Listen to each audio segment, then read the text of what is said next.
Hello Oduers, karibu tena kwenye channel yetu ya Odu Tanzania. Mimi ni Mr. Odu na siku ya leo tutazungumzia jinsi ya kuclose tax return au VAT ndani ya Odu ERP.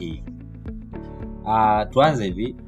Tunaassume tayari umeanza kutumia system na umeweza kufanya vitu vifuatavyo. Umeweza kufanya sales kwa maana umeuza, umeweza kufanya purchase kwa maana umenunua.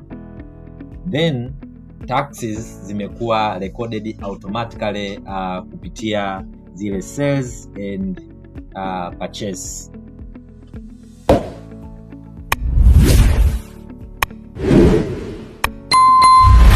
Kabla hatujahamia kwenye live simulation ndani ya demo database, tuendelee na kujua VAT ndani ya Odoo how it works.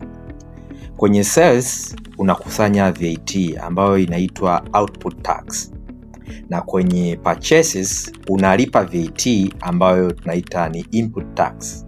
So mwisho wa mwezi au kipindi fulani unahitaji kujua output VAT minus input VAT sawasawa na amount to pay to TRA au uweze kufanyiwa refund. So Odoo inafanya hii calculation automatically.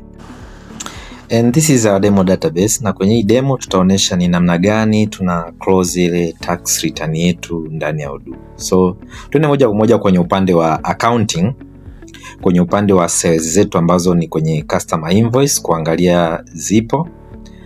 Also kwenye upande wa purchase ambao ni vendor bills ambapo zipo na zimekuwa confirmed.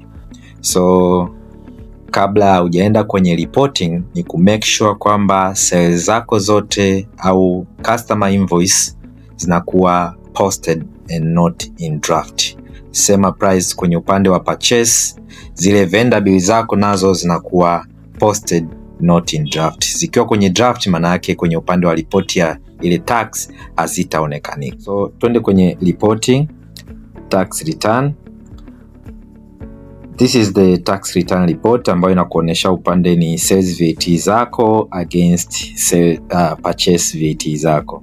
So kwenye ile $10,000,000 ile sales yangu, kwa hiyo ninapata amount untaxed ni kiasi hichi hapa na tax ni kiasi hichi hapa. Same price kwenye upande wa purchase ya ile total ya $700,000.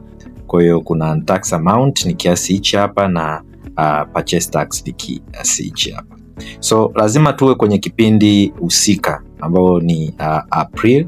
So this is the tax report yako ya mwezi April, na sisi lengo ni kufunga huu mwezi Aprili kujua ni kiasi gani na kidai au natakiwa kukilipa to TRA.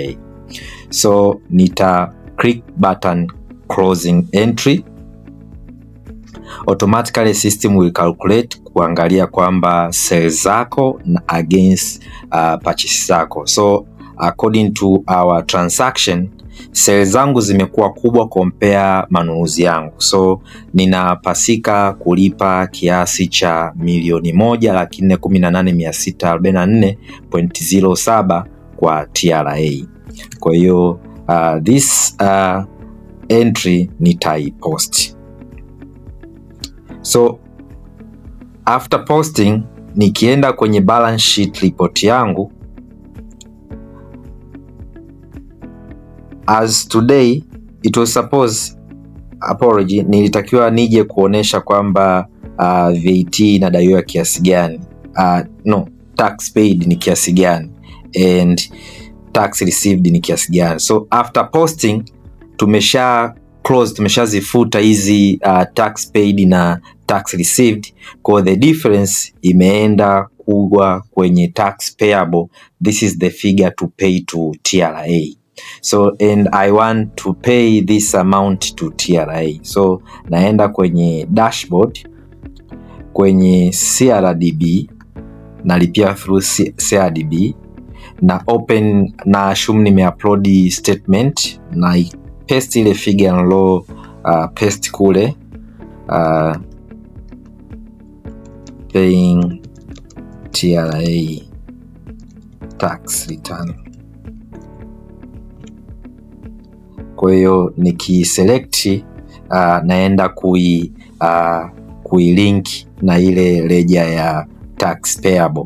So nikivalidate na nikarudi kwenye ripoti yangu ya balance sheet as of today, huu mwezi, manake nimeshai clear ile amount, and tax received ambayo inatokana na sales ni 0, and tax paid ambayo inatokana na purchase nao ni 0. Kwa hiyo inakuwa nimeweza kufunga VAT kwa huu mwezi husika. So thank you for watching this video. Usisite ku-like, subscribe na kushare, and see you in a next video. Asante.